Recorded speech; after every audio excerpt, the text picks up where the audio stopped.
Today we're gonna talk about coloring, and I'm gonna do a two-parter for this because I'm gonna go through the layers and stuff about the layers. I'm gonna go through some colors, neutral, dark, light colors and stuff like that. And I'm gonna show you flats, what flats is and how to do it. Okay, so let's start with layer. As you can see, I have a layer right here. And I'm gonna do this. I'm gonna do a green spot here. Let's do a more lighter color. And I'm gonna take a big brush because it isn't important right now. So we have our green layer. So green color on its own layer. I'm gonna do a layer above the green layer, and I'm gonna call it red. So let's pick a red color. Alright, and we're gonna paint. As you can see, the red falls on top of the green, because this is the way layers work. So if we have the white, which is the paper, so this is our layer down below. In Photoshop, it's usually called background, but in Manga Studio / Clip Studio Paint Pro, it's called paper. And then we have our green layer. So the green appears above the paper, which means the green is on top of the white. And the red layer is above the green layer. So we have red, green, and white, or paper. So you cannot look it like this. You see through like glass windows that doesn't show anything else but what we have painted on. So for instance, we have our green spot right there, and we have our red spot right there.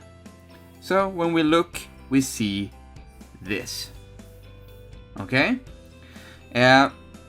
But let's remove all this, or maybe we can keep it, because I'm gonna go to and click on the red layer, and I'm gonna go right click and go down to, for this program, it's layer settings and clip at layer below. In Photoshop, I believe it's right click and create clipping mask or create mask.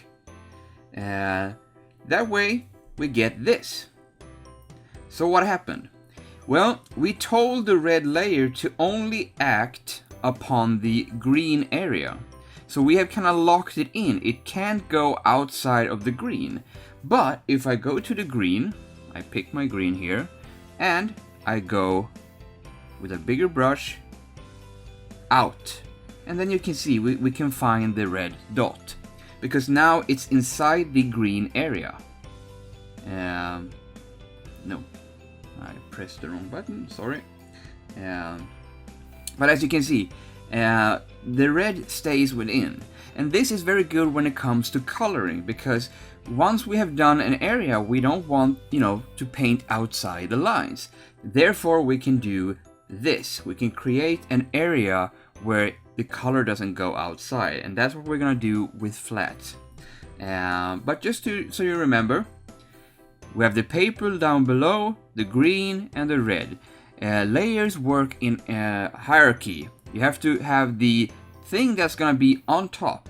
So if we do a new layer here and we take the black and we do this, that means we have done another layer with the black on top. So everything goes down and you can see it in the hierarchy that the layers are laid. So remember, if you want a color to be shown underneath something, it has to be lower on the layer list. Okay, so we're gonna try and keep it like that, but we're also gonna go through this. So I'm gonna remove these, and we still have our green layer. Okay, now I'm gonna do a new layer above that and call it green 2. And I'm gonna paint on top of the green, which doesn't make any sense. You can't see it. Well, okay, so we go to layer properties, or in this case combine mode. In Photoshop it's layer properties, I think. Here you have the usual ones: darken, multiply, color burn, and all those good little things. But we're gonna choose multiply, and now you can see the dot. Multiply is kind of like taking the color and making it one step, like one step more darker. You can also, pick a darker green and choose to do it. And you can choose normal, and then you see as well. But sometimes you just want to use multiply and just take the same green to get a nice color. But you can also change it to screen, and you can see what happens. Overlay, we get it more lighter. Soft light, very light. Hard light shows more, and stuff like that. Darken doesn't do much in this case. Color burn, you can see it a little bit. So it's very good to know these multiply, because I use mostly multiply, overlay, soft light, and add glow. These are the ones that I usually do because I want to have some shadows or highlights and stuff like that in the skin or the hair and the clothes. So good to remember. Okay, so we're gonna be done with all that. All right, we're gonna take a new layer, and we're gonna take and I'm gonna drag this a little bit more so you can see it. But here we have the color wheel. Now, as you probably know, right up top here we have the brightest color, the brightest of the green, and if we go down on this side to like the middle, we get a more darker, more neutral kind of green. And when we go down here, we get the really dark green. But what happens when we go up here? Well, as you can see, we get a more neutral, bright green. Same thing here, we get a more grayish kind of greens. And when we get here, almost to the side, well, we get white. You can almost not see the green. And we go down, you get that one, and as you can see. So it's good to know the color wheel and know what it does. You can also see here we have some different variations of the green when we go into turquoise and blue and purple, red, orange, yellow, and stuff like that. But what I usually try to do is I keep myself, if I want a grayscale, I keep it myself to the left side here. Remember, don't try to go too dark down here, because that is not good for the drawing. If you're gonna print it, even if you're gonna show it on the web, it's kind of hard to see. So try to always keep yourself somewhere around the middle. If you have to go a little bit darker, okay, fine. But don't go where it's, dark. Try to keep yourself somewhere around the middle and up. And I usually stay in this area, right about here. This is where I like it. I kind of like, if I want it brighter, okay, fine, I'm gonna go a little bit up there. Just to get it a little bit brighter, perhaps, okay, then I keep going there. I never go right up there, because that's the really screaming colors. It could be good and usable for, neon signs and stuff like that, but otherwise I stay away from it. I try to keep myself around here, and if I need to be darker, I keep myself around here, okay? Because everyone has their own way of coloring. Some people use, more neutral colors, dampened colors. Some like it really screamy, some use, completely different colors. Just to be extraordinary, and have some perhaps red skin, purple hair, light green backgrounds and stuff like that. It kind of works sometimes it doesn't. It depends on how's doing it, and if you're keeping yourself to a scale and stuff like that. But I'm gonna show you the last thing for this episode, and that's the flats. Now here I have a drawing from a abandoned comic idea, but I still like the character, so I'm gonna try and show you how to add the flats.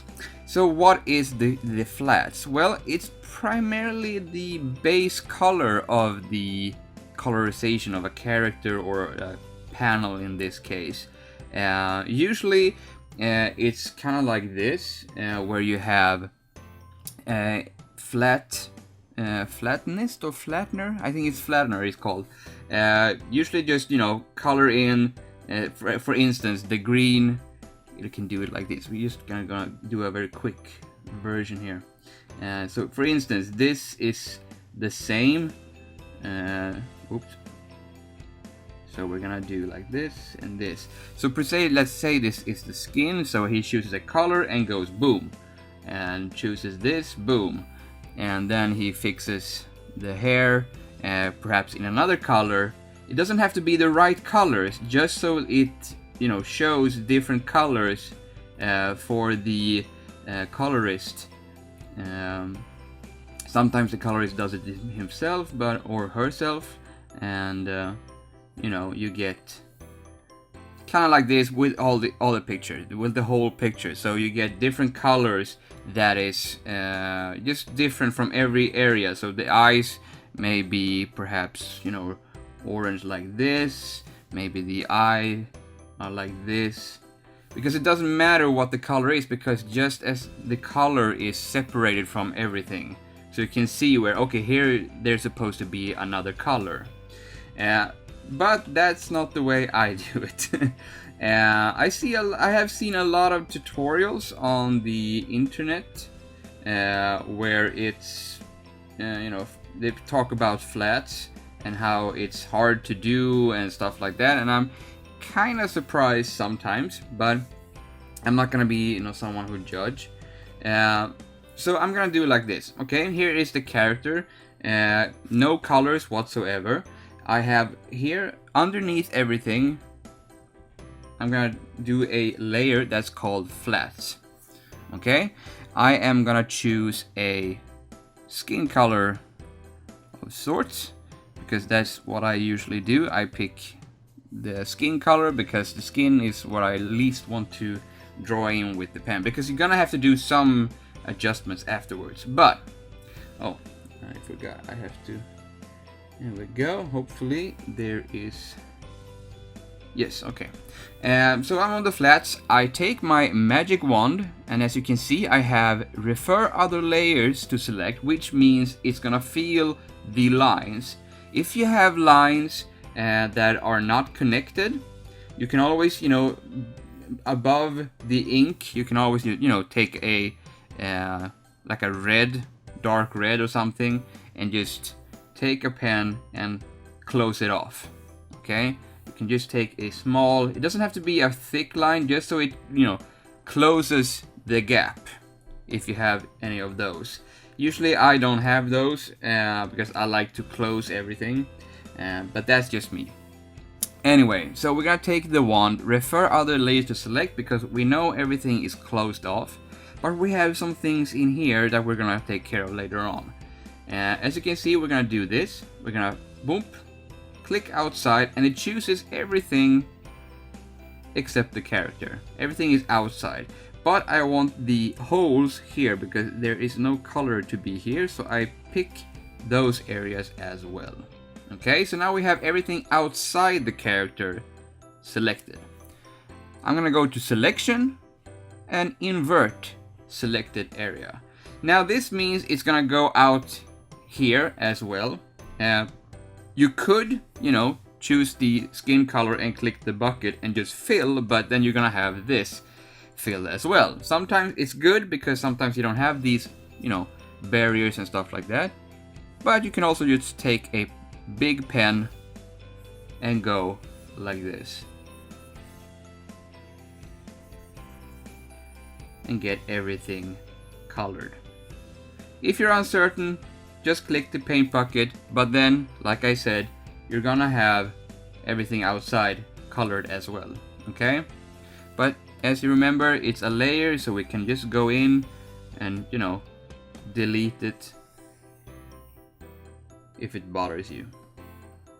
I'm not gonna be bothered that much because this is just for show. Okay, so now, as you can see, we have everything colored, But sometimes it is good to take, for instance, a grayish, more darker color to lay behind, so you can see in the cracks, if anything.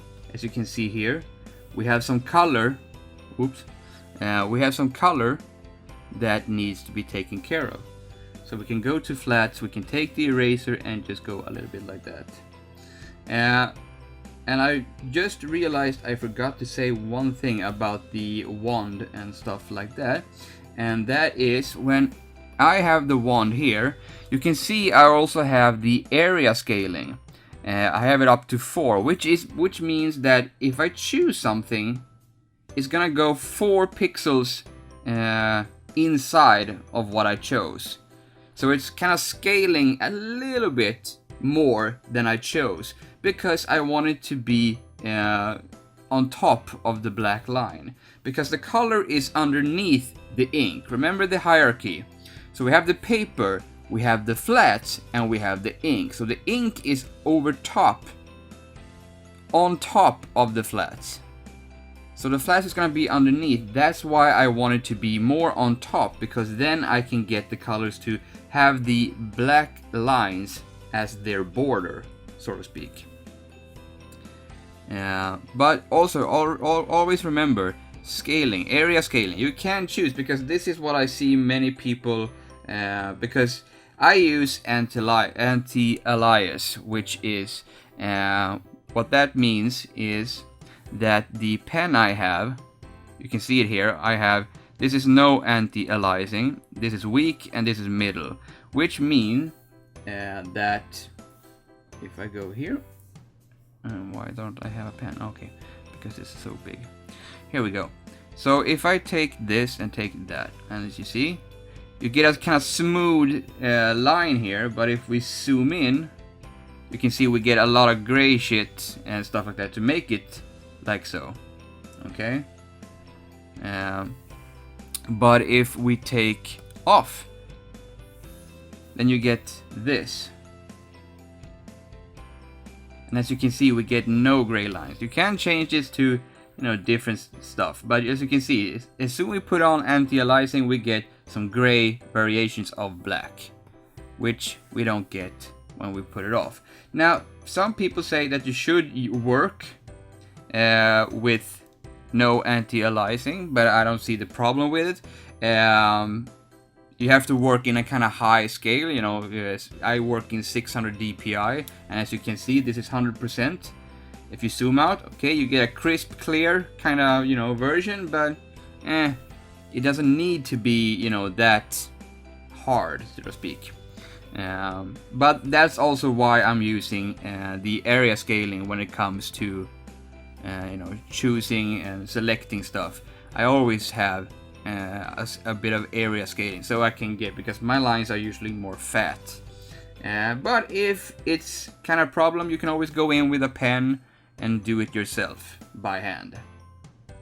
And this is pretty much it, what I do with the flats, because this is only what I do, and then I go and just pick, okay, this is gonna be white, that's gonna be white, oh, and this is gonna be perhaps kind of bluish gray, so I kind of do that. But here's the thing, when we now have the flats, we're gonna go up here, and you can see lock transparent pixel. Okay, Photoshop has this as well, many programs do. What it does is that now we have done what we did with the green ball. So if I take the blue here and I take a big pen, you can see I cannot go outside the area, aka the flats. I cannot go outside. I can go, overline here inside the area, but I can't do it on the outside. Now, sure, you could say you can, many, pros, they want you to do each area by themselves, which I get, because if you want to change just, just the sweater, you can do that very easily if you have everything separated. But for me, that takes a lot of time and a lot of, time-consuming work. So no, I usually just do it like this, and then I just go over everything and try to, you know, get the colors where I want them, like this. Very simple, very easy. And now I'm not doing it, you know, very good, but you get the general idea.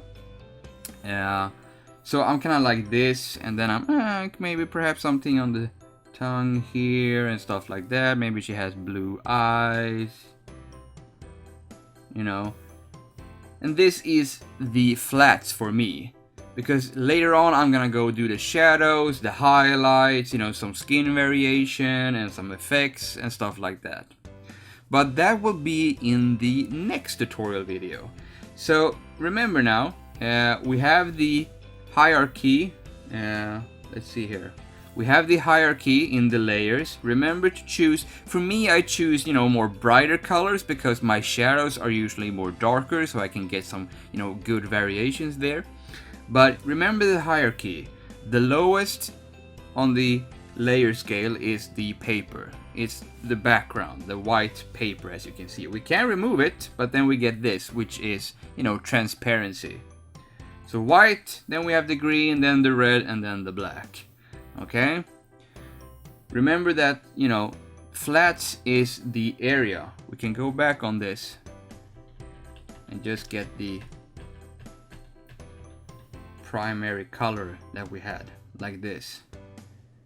And remember, the best thing is this: lock transparent pixel. When you have filled in the area, it doesn't have to be, you know, it can be this color, and we can now choose everything like this, and then we're gonna go boom. Because even like this, I can choose everything, but it will only affect the area. So I can choose whichever color works for me to start working with. Maybe if you're doing Superman, maybe perhaps the blue is the one you want to start with. So you can have like, oh, all the blue in his suit pretty much, you know, basically done. And then you can go in and do the skin and stuff like that. So that's how you do flats, or at least the way I do flats. There are different ways to do it. This is my way of doing it and how I work. And I will see you in the next tutorial video when I show you how I color. Okay? See you next time.